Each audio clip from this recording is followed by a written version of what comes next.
was not the winds of freedom that blew down the Berlin Wall, or rearranged the Soviet Union on TV to fool us all.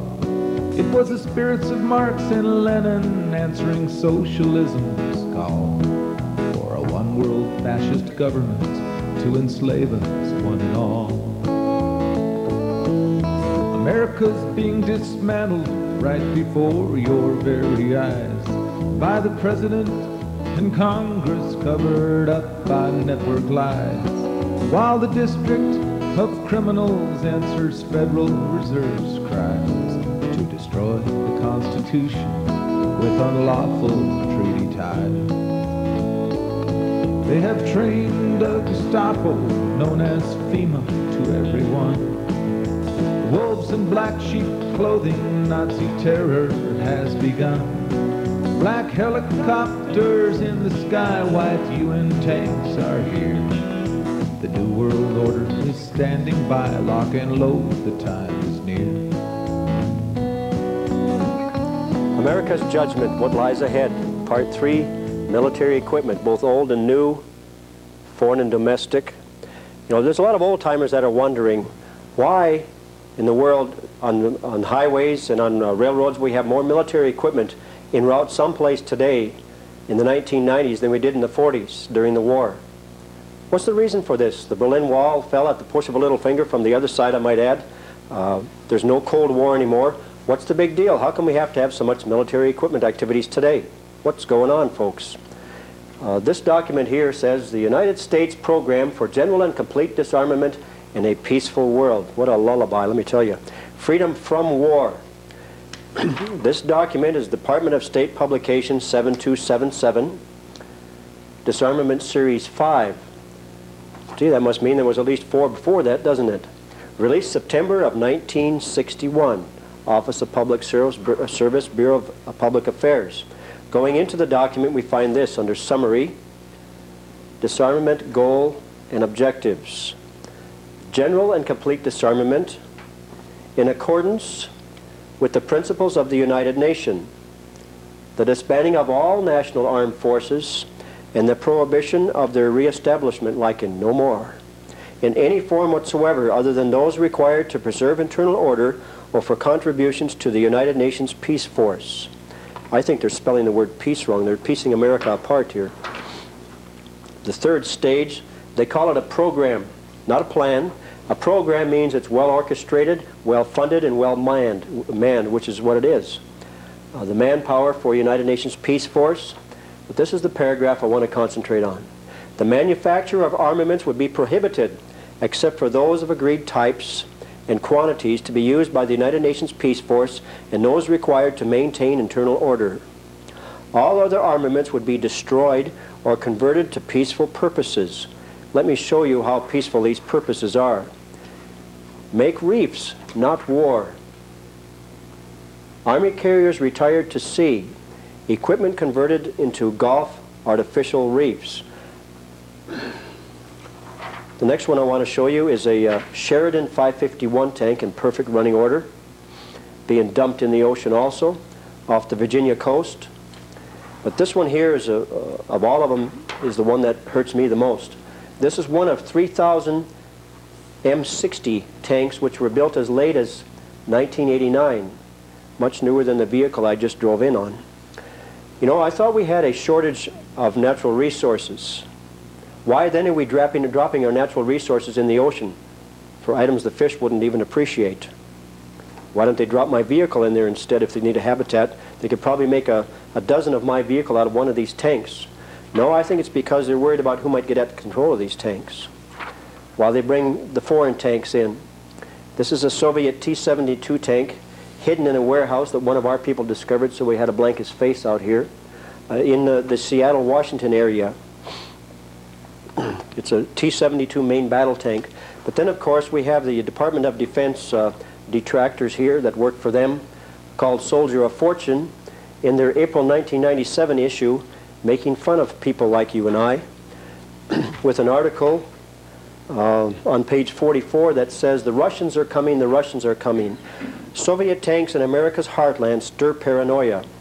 The guy's name should be Shallow because he's a very shallow thinker to come up with a thought process like this. The equipment that we find is just one of many problems. He needs to put the rest of his puzzle back together. Also, we're finding trucks in private warehouses hidden away that have strange writings on the bumper that I have a tough time interpreting. I have a tough enough time with English, much less a foreign language like that. In addition to that, we have, of course, the old Saucier, Mississippi plague here, where the Soviet vehicles from the East German bloc was arriving in our country. They said they brought them here to paint them and then ship them back overseas again. Now, I thought it'd be cheaper to send a can of paint overseas, and the expertise, if they can't figure out how to paint, than it would be to send the whole truck here. Now, these vehicles, I want you to know, have a little different design on the roof. It's angled windows for looking up as well as out. These are called reconnaissance units. Now, these reconnaissance units, some of them are being painted from UN or Soviet green to UN white at Airmar Resources, for just for one. But other areas around the country also are receiving these units and taking the boxes off and putting other things on them, like New Way Sanitation Manufacturing, incorporated in Waterloo, Iowa, are putting various boxes on them. So you can't argue about all of it. But when we see hordes and hordes of them being reproduced in this fashion with these reconnaissance boxes on them, we have a grave concern. I mean, if it was one or two, it'd be all right, but how come they're not leaving our country, and why are they being painted white? Now, this is what the inside of one of those reconnaissance command centers, mobile command centers, look like, with all their wares right inside the units. Now, they say that they brought them here for painting. Why then does this bill of lading that a birdie got off of one of the windshields and over the fence and into our hands say reserved for the UN on it? It doesn't add up, does it? What's going on here? Now, in Salem, Oregon, according to the Statesman Journal, March a year ago, it shows the local law enforcement being trained on military vehicles, LAVs to be specific, light armored vehicles, vehicles built for all-terrain and drug raids, which is a whole other subject, the forced drug raids on America to bring us down to our knees. Now, this is High Point, North Carolina Police Department. Peacekeeper hits the streets. This is from the U.S. Air Force, donated to the police department. Notice the giant key in the front of the vehicle to turn your door latch so they can come in. Actually, what it does is romp on through there and pull a lever and pull your whole wall back out so they can walk right in. Now, the Air Force is replacing those that they're giving away with these right here, at least in certain parts of the country. Looks just like Germany or Russia, doesn't it? And here's the new squad car in Erie County, New York, for the Sheriff's Department. It says Sheriff SWAT on it. It looks just like Germany or Russia too, doesn't it, with the battering ram on the front. What on earth is going on in America? That's why I call it the USSA. Now, this is a mobile rocket, Frog rocket from Russia, with love, no doubt. It still has the red star on it, which is barely legible, on a mobile launcher on a flatbed on a highway going north out of Shreveport, Louisiana. This is one of many, many, many bushel baskets of pictures we have of these items. Now, this is a picture of the Humvees gathered in a circular fashion, just like the wagon trains of the Old West. But these are white, and they say UN on them. And inside of that circle of Humvees, military Humvees, are larger military trucks, also white. This is at Fort Polk, Louisiana, right now. And in Alamogordo, New Mexico, this is the sign on the Holloman Air Force Base right now today, most of which I cannot read because it's in German. The caption below says, Alamogordo Chamber of Commerce and City Promotion Board. They're promoting the sales of our base, the use of our bases in America by foreigners now, today, which the East Germans are occupying quite well. Now, in an article titled, Can the U.S. Really Win the Next War? This is out of USA Today, Wednesday, December 18th of this last year, page 13A. I would like to share a couple of things with you here on this. In specific, this paragraph right here, which I've enlarged so you can see it a little better. Remember the tremendous victory in Desert Storm. If we had to fight that war again, it is doubtful we could succeed. Such a conflict would exhaust all of the Army's 10 active divisions. If we had to match the forces we sent to Desert Storm, says Lieutenant General Paul Funk, Commanding General of the Army's 2nd Corps in Fort Hood, Texas, we wouldn't have anything left in this country. The same could be said of air power, which proved so decisive. Last paragraph. Who knows if we will face Saddam again in the field of battle? But here are 5 fictional scenarios we developed which could be the next war, with our president having very difficult options. Each represents the varied sort of war we might have to fight in regions around the world. Be forewarned, these are not all conflicts we would necessarily win. The first that they talk about is North Korea in 98. The next is the Persian Gulf in 99. Then in 2003 they go on to Mexico City, Tokyo, and Moscow. But one thing that they forgot to talk about is China, the great red dragon, which I believe is in prophecy from many sources. Chinese to lease Long Beach base. Clinton pushes for agreement, according to the Associated Press out of the Hanford Sentinel, March 9th of 1997. It says this, turned over to foreign shipping company with a recent checkered history and a direct connection with U.S., in direct competition with U.S. shipping. What they mean by a checkered history is this is the operation that brought hundreds of thousands of AK-47s to put in the hands of less than honorable people in the gangs of Los Angeles and other parts of the country. They were caught at it, Clinton's buddies. Without a national security review, this happened. Now, going on to another newspaper, Chinese firm lands government loan guarantee. Washington Associated Press. Costco Lines Incorporated, a subsidiary of China Ocean Shipping Company, is the first shipping company owned by the Beijing government to receive a federal loan guarantee. Clinton twice met with Long Beach officials to push the Costco lease plan. We call it China beachheads on American soil. Now, I don't know if you'll recall, but a former senior defense official, Charlie Freeman, interviewed with the Toronto Sun January 29th of 1996, and this is what was said. Chinese defense officials said they were convinced the U.S. would take no action because American leaders care more about Los Angeles than they do about Taiwan. So now that we sent 4 carrier groups to Taiwan and special forces troops, what does that say for the security of Los Angeles, folks? What's on the agenda for us? While at the same time that was going on, we had Russia involved in our innermost sanctions here in the United States. Cheyenne Mountain, or the complex that controls all of our defense systems here in the United States against a third-party nuclear attack, which is what the Soviets and the U.S. were working on together. Let me show you how that fits together.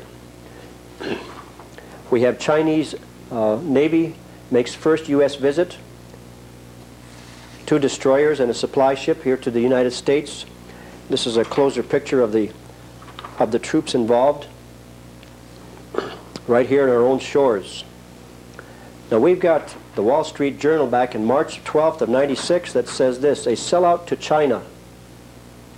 The Clinton administration has encouraged American corporations to facilitate the rapid growth of Chinese military power. Dropping down to the bottom paragraph here in the first column. The Commerce Department approved an export license in September of 94. According to government officials, the contents of the factory-filled 280 semi-trailers which were driven to the West Coast whence the stuff was shipped to China.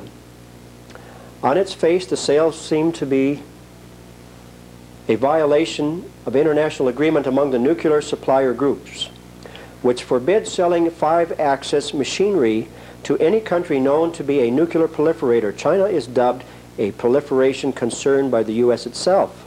The McDonald case is just one example of the Clinton administration determination to give China most anything it wants. National security be damned. We also have a newsletter. This particular one is April of 97, entitled The Great Red Dragon Invasion via the White House. We also have audio intel tapes that will update you on what the Great Red Dragon is up to. Now, the symbolic value of China in the restaurants, in the parades, etc., has always been the dragon. It's no different today, folks. Now, from a swell old newspaper called The Spotlight that mainstream media continues to rage against, calling them anti-Semitic. When I was there and spoke at their meeting, where at least 1/3 of their financiers are Jewish folks, so I know they're not anti-Semitic. Their statement is, "Resistance to tyrants is obedience to God," by Thomas Jefferson. I'd like to quote from the September 30th issue, 96. A secret base located or rather is discovered. There is nothing nefarious about the government's intentions. Why hide military activities in the preserve of endangered species? By Mike Blair. Mississippi civilians have discovered a secret military base manned by civilian and U.S. and foreign military personnel deep within the DeSoto National Forest in the southeastern part of the state. I'll skip down to this paragraph here. The base located within a restricted area of the National Forest, posted with signs designating it as an endangered species habitat. Covers a considerable area. Abundant about the base were Russian T-72 main battle tanks, BTR-60 Russian armored personnel carriers, a Scud surface-to-surface missile battery consisting of several individual units and missiles. Going further into the text of the subject, I'd like to share this. Viewing large generators, large communication antennas, mobile homes, a fenced-in razor-wired site, large dirt-moving equipment, military D8 cats or whatever they were with the OD color. But the most curious thing of it all is their operation shut down AT&T. They complained that the operation was blowing out their microwave transmissions. And let me show you what the tower looks like that they'd extended right out of a semi-trailer that, by the way, has some strange camouflage markings to it, not U.S. camouflage, I might add. But this gun device on the top is quite similar to what FEMA is like, and we wonder what they're really all about. Now, this is a FEMA operation that we ended up with pictures from Utah. It says Federal Emergency Management Agency and FEMA on the back of this guy's shirt. Now, out of that semi-trailer came the same basic antenna. This is what the telescoping tower looks like. The semi-trailer here. In the top of it has that same gun on it that the military had in this base behind this endangered species zone. What's going on? What is this piece of equipment being used for? Is it to shut down public communications? It certainly did a good job of that in Mississippi. What's the purpose? And if that's going on behind the fences of endangered species zones in that state, what about our state? What about your state, folks? What else is going on? Now, from the Salt Lake City Tribune Business, Sunday, November 10th of 96, we find this: company stronger than many nations. The global economic power of giant companies have grown to the point that they have become larger than most of the countries where they do business, a new study reveals. Mitsubishi is bigger than Indonesia. Ford is bigger than Turkey. Walmart is bigger than Israel. These companies are the powerhouses of globalization. Skipping to the last paragraph. Overall, the top 200, with 28% of the world's economy, employ barely a third of 1% of the world's workers, the survey says. Now, President Bush has made this statement: out of chaos shall come the new world order. What chaos? In other words, they have to have chaos to generate the laws to put the global government in. It's no different than Germany was with the Reichstag building being blown up, the Senate building, by these shysters to bring in their new form of government. David Rockefeller, I call him, David Rockefeller, said this at the Global Grabbers meeting in 1994. We are on the verge of a global transformation. All we need is the right major crisis, and the nation will accept the New World Order. What major crisis? Perhaps if I may offer a suggestion here, when the bombs went off in Oklahoma, we were stormed by the media. 360 different media came and hoarded us, more than doubling the population of Little Knox in Montana. And most of them had the same questions in the same order. I'd have to ask, who's the Goebbels of America? The same sheet of music. Now this, they never talk about. This is from Norman, Oklahoma, from their seismic center. Right when the bombs went off, they had 1, 2, 3 seismic printouts, not just one. How come the media never tells you? That was 16 miles away. This is the Omniplex Museum 8 miles away, or half the distance. 1, 2, 3. Why? Why won't the media tell us, folks? What are they trying to hide? We hired an attorney by the name of Senator John DeCamp to get a court injunction to stop the demolition of the evidence. The harder we pushed, the faster that building came down. I'm not saying the government blew up the building, but they sure as the devil destroyed the evidence, hauled it out of town and put armed guards on it. Now what's wrong with that picture? Speaking of pictures, here's another interesting one. This was sent to us anonymously just recently of an encampment, what appears to be a military encampment. There's a Humvee here, here, and here. Well, those are expensive vehicles, so I rather doubt that civilians are going to use them. Besides, they're camouflage in color. And all these tents are all camouflage tents. There's 5, they look like about 16 by 32 tents. And this fenced curtain system all the way around it was like 300 by 500 feet with at least a 12-foot wall around it where you cannot see in. But the curious thing is, these Quonsets here, there's also a fenced-in wall around this Ryder truck. This was near Oklahoma City just before the bombs went off. When the aircraft went back to have another look, after the bombs went off, the whole thing was torn down and disappeared. All I have is a question. What's this all about? Why? Now, from the London Associated Press, there is this statement. The United Nations Secretary General Kofi Annan says he had to reassure some members of the United States Congress that they need not fear UN takeover of the United States. Some of them are very concerned that the UN is a threat to U.S. sovereignty. This was in the Missoulian, February 9th of this year. But here's the curious statement, quoting from the new Secretary General. As I said, we don't have the means to take the United States, and even if we did take it, I wasn't sure we could hold it. Now hold it. What does that mean? What does it mean by that?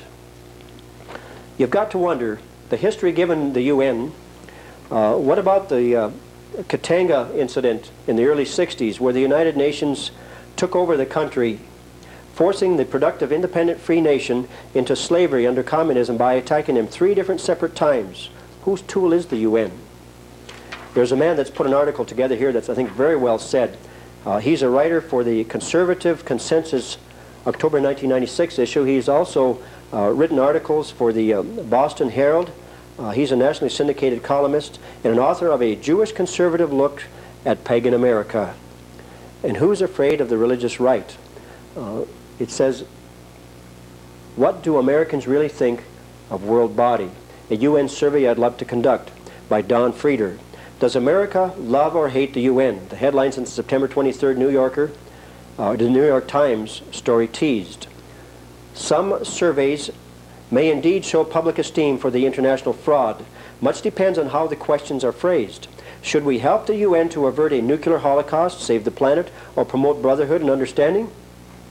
Well, of course we should. What fun it must be to devise a poll that will elicit exactly the desired response. If the American people were fully aware of the UN's record, ideology, and modus operandi, their reaction would be far from generous. How I'd love to conduct the following survey.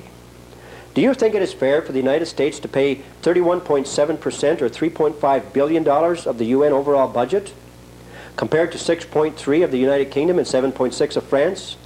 Is it right that in return for paying almost 1/3 of the freight, the United States gets 1 vote out of 185 in General Assembly? What do you think of an international bureaucracy, 53,744 strong, that lives the lavish life on our alms? Are you troubled by the fact that the UN bureaucrats have salaries 24% higher than their counterparts in Washington, D.C., and pensions 43% higher? I'm troubled by both of them. Former Secretary Boutros Ghali wants the authority to levy direct taxes on Americans. That would be like the head poll tax of the subjects of Great Britain. Not citizens, subjects. This one right here. Is the UN doing a good job of peacekeeping? In the light of the fact that there have been over 80 wars with death toll of 30 million since its founding, how would you rate the UN operations in Cambodia, Somalia, and Rwanda, considering that all those countries are still in turmoil? Given the cost of peacekeeping has risen from 230 million in 88 to 3.6 billion in 94, do we think we're getting a money's worth? Do you approve American soldiers being ordered to serve under UN operations under foreign command without their consent? At its inception, it was envisioned that one day the UN would push coercive population control and abortion, gender sameness, and attacks on parental authority. Are you prepared to acquiesce to the UN Convention on the Rights of Children, which seeks to liberate them from parental authority? No wonder we have chaos in the homes and in the schools today. Now, from the Wall Street Journal again, October 1 of 93, we find this. A Hemisphere in the Balance by David, there's Rottenfeller again, We should together strive to achieve a full Western Hemisphere free trade area by the year 2000, a true new world. What it comes down to is this: the changing in attitude and policies to make this dream come true have happened. Everything is in place after 500 years to build a true new world in the Western Hemisphere. Oh, really? Not if we have a chance at it. Now, this is out of the Missoulian again, 24 February of this year. The billboards or the picketing signs read, GE celebrates 40 years at Hickory by moving jobs to Mexico. Job losses, trade gap, threaten Clinton plan for NAFTA expansion. Washington. The Clinton administration is counting on Chile's president to push Congress toward accepting his country into a reconstructed NAFTA, North American Free Trade. It would be something else then, wouldn't it? As the next step toward creating a Western Hemisphere free trade zone. But the idea's hardest critics aren't on Capitol Hill. The thousands of Americans whose jobs have gone to Mexico. Speaking of which, there's a videotape out called Vanishing Jobs that you need to get to your congressman to show them what's really happening. It shows the same factories that were here in the USSA that are now in Mexico, where people were getting paid $6, $12, $18 an hour, are getting paid $3.50 to $4 a day. And yet they're bringing it back into America with almost no turfs on them for you and I to buy when we have no jobs. I think those people that take the jobs out of the United States and break their promise on tax breaks, etc., that have given them these positions should not be allowed to come back into the United States. We need to learn to take care of ourselves, folks. Now this project I will show you here is the United States Workforce Plan. It's the cradle to the grave program that the government has for you. A plan to direct